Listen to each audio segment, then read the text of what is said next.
you ever speak to me like that again, you better be wearing a cup. Baby steps. One break, I'm in Okay, friends, let's everybody take your positions, please. Here we go. 6, 5, 4, 3, 2, rolling. Dave! And Dave! Unchained. welcome to Dave and Dave Unchained, a Van Halen podcast. I'm Dave. And I'm Dave. And we are at episode number 42, Dave, and we are in the month of June, and we are post Van Halen Bash III. So what did you make of our excursion? Oh, I had a great time. I made it and I wasn't sick. That's right. You made it. So- You weren't sick. Dave 2 for didn't. 2. That's right. And I was incredibly proud of Dave. No rest stops this time. He arrived right on time. And it was all peachy keen from there. It was. And Romeo Delight put on a great set. They were unbelievable. Really on fire. Really Yeah, on fire. yeah. And props to not only the band, but the venue. What a great venue. Daryl's house in Pawling, New York. It is actually owned by Daryl Hall. Dave was joking about that, and I was like, oh, yeah. I just thought it was the name, but it is actually owned by Daryl Hall. In fact, they have a statue of him out front. Yes, they do. That was great, though. Food was And good. Oates was in the back doing dishes. That's right. Can you believe it? Well, he gets a summer job, you know what I mean? A couple I hear extra you. bucks when they're not touring. Right, exactly. Exactly. Well, that is behind us, and we had a sold-out crowd, which was great. You guys will hear all about that in this episode. We are going to be doing Van Halen news, and we're going to be doing mailbag, but then post that, you will hear all the highlights from Van Halen Bash. Dave and I do a little behind the scenes with the band, and we have an acoustic special number for all our hardcore fans, which was dedicated to Dave, because it was all about Dave this time. Dave not only got a special song dedication, but he even got up on stage and emceed, and he even got his dinner paid for by me, which is his favorite thing. I know. In fact, we're going to have a Van Halen Bash every month now. That's right. He's making it a monthly. Exactly. That's right. Well, That's this right. is what happens, Dave, when you don't stop at the rest stop and you behave like a good boy. Wow, I'm telling you, it's worth my while. You see, you get treats. You get treats. I get you get treats when you're a good boy. That's You excellent. also get treats at the rest stop, just different kinds of treats.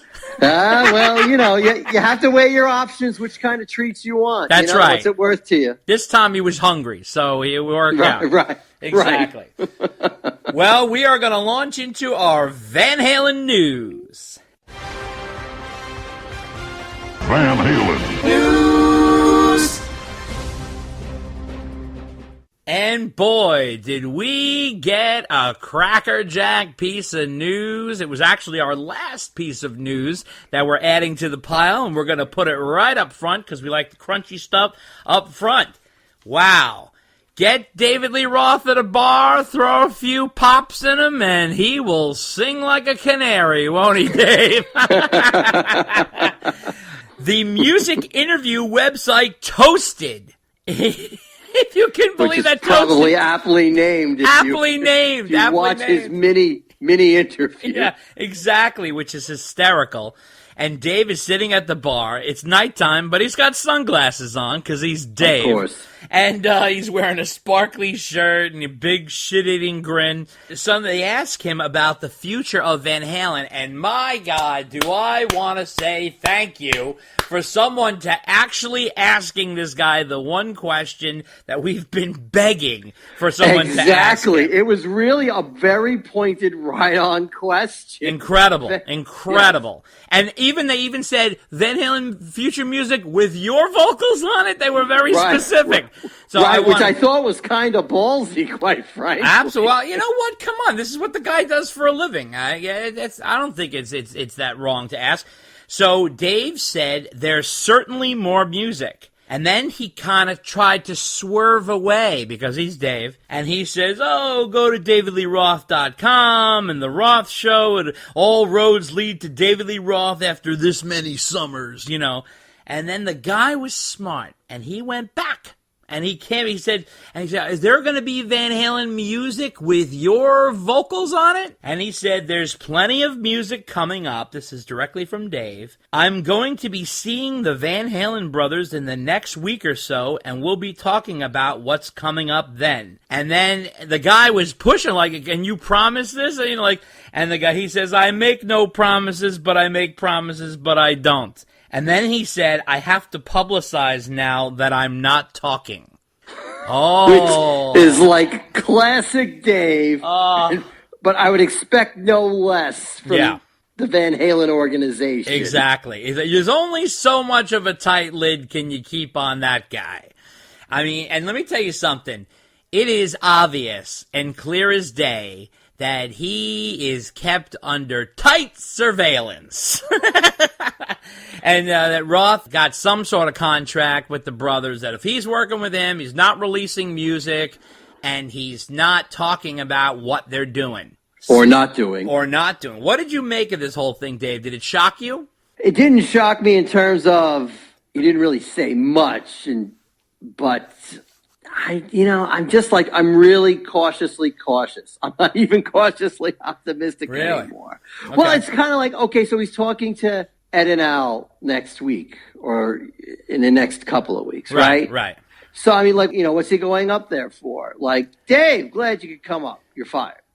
Or is it, hey, Dave, glad you came up. We'll get back together in another 6 months and we'll think about what we're doing then. Yeah. Hey, Dave, just wanted to confirm with you that we're doing absolutely nothing. Thanks for stopping by.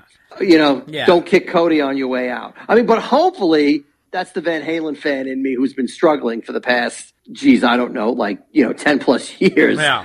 But the fact that they're talking is very positive, and I'm hoping that these guys are just getting their poop together and saying, all right, listen, are we really doing it this time? Are we touring? Are we releasing a song or two?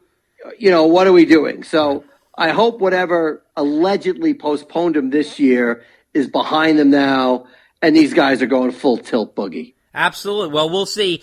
I personally think, this is my take on it, I think Dave has 1,000,001 things that he wants to do. And he needs clarification as to what is going on with this band. He's got all these offers and things and opportunities, and he can't do anything. And as you well know, he's sitting on his rump, and he doesn't like that. As he's doing a podcast. He's launching a tattoo cream brand. He's making appearances with DJs as a hype man. I mean, this guy is chomping at the bit. I also think that Dave's not stupid. He realizes his time is ticking. I mean, his celebrity is fading to a certain degree in the sense that, it's fantastic the legacy he has, but I think, he wants to use it a little bit and he wants to enjoy it a little bit because, how much more can you go? So I think that Dave's smart, he's no dope, and he wants to get going. He has an album in the can. He's got offers to do Vegas residencies, all kinds of stuff. And it's like, guys, what's going on? I get the feeling that the meeting is instigated by Dave because I don't think the Van Halen brothers instigate anything. So, and when Dave... that's true. I think Dave's ready to poop or get off the pot. Dave, his celebrity faded a long time ago. Yeah. Let's not kid ourselves about that. It's getting to the point where people don't even physically recognize him anymore. We'll get to that a little later. But, right. Yes. But I think he really enjoys being David Lee Roth. This is what his life is consumed of. He doesn't have children or a wife or a partner or whatever. And, the other guys have lives and families and stuff, and they're sort of like... happy to chill out in their California.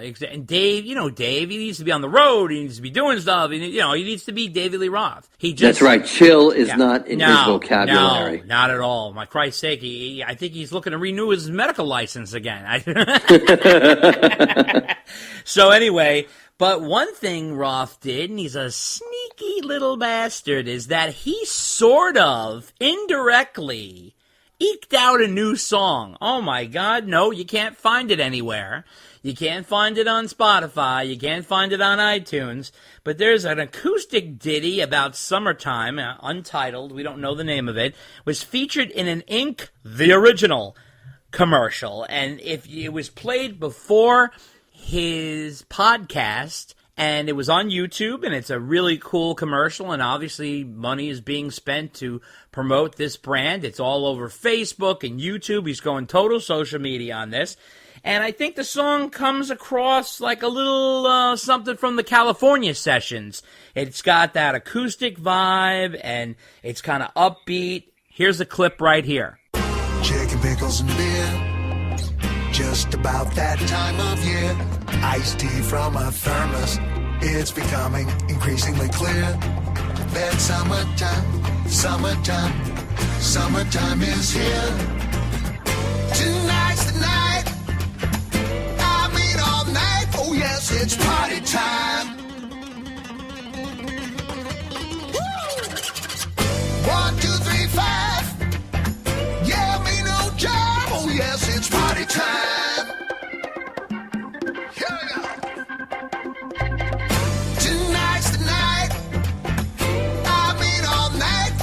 It's party time. 1,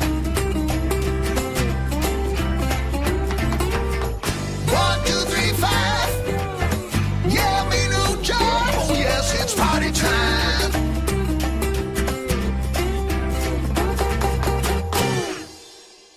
I think it's funny how all of a sudden Roth music is leaking out in bits and pieces everywhere, Dave. Don't you think it's a little, it's almost like he's chomping at the bit? He is. He's itching. He's itching real bad. Yeah. And by the way, that's the only time I've ever listened to any part of Roth's podcast at all. In fact, it was actually one of his shorter episodes. It was something like 12 minutes long. And I specifically asked the guys at VH Links, where is it? Because I really can't sit through him, homala babel zebula bopping. And they were like, Dave, it's at the beginning. So I was like, oh, okay. So, okay. There you go. Right. But yeah, it was interesting. It gives another little taste of what's going on there. Yeah. So he's definitely chomping at something. Yeah. I'm just hoping it's music. Right. Of course. When he did say that comment about more music coming, you wonder if that's more touring or more recording. I mean, you just don't even know. It's very general, and who knows? I think Dave's attitude is there will be more music either way, whether it's solo, whether it's Van Halen. I mean, but he is giving us hope. We interrupt this program to bring you a special report. Well, some more Van Halen news came leaking out through the Eddie Trunk Volume Trunk Nation show on Sirius XM. Michael Anthony was on as a guest to promote the walk for his grandson who passed away, unfortunately, and he does a walk to support the hospital that helped him out during that time, which is charitable of him, and Ed was giving him time on the air to promote that. And, of course, it leads to some Van Halen talk. Well, Mike, as he has said in the past, he talked about, getting the call about doing a reunion, and nothing came of it. He let a little more out there than he did before. First of all, he said the reason the Circle is taking a break right now is that if things would have worked out as they were starting to go and were planned, we would have been in pre-production rehearsals with Van Halen right now. So my question was, first of all, we were right, number one. Number two, pre-production? Wouldn't they be on the road by now? Or I don't know what they were planning. Maybe pre-production because they wouldn't hit the road until late July or something like that. Because I think they were talking about doing these stadium dates, although I gotta be honest, the more I think about it, Dave, the more stadium sounds way too big. I mean, it just does, because stadiums today are very hard to fill. They're very big, and they're expensive, and I don't know if Van Halen has the kick to pull that off. He went on to a little bit more detail. He went through what exactly happened when he was called. So he says, as I'm sure you know, Sammy Hagar made a statement earlier saying that I was offered to do a Van Halen tour. And I can tell you, I spoke with Van Halen's manager, Irving Azoff, last October. That's when I first heard from him. And he asked if I would be interested in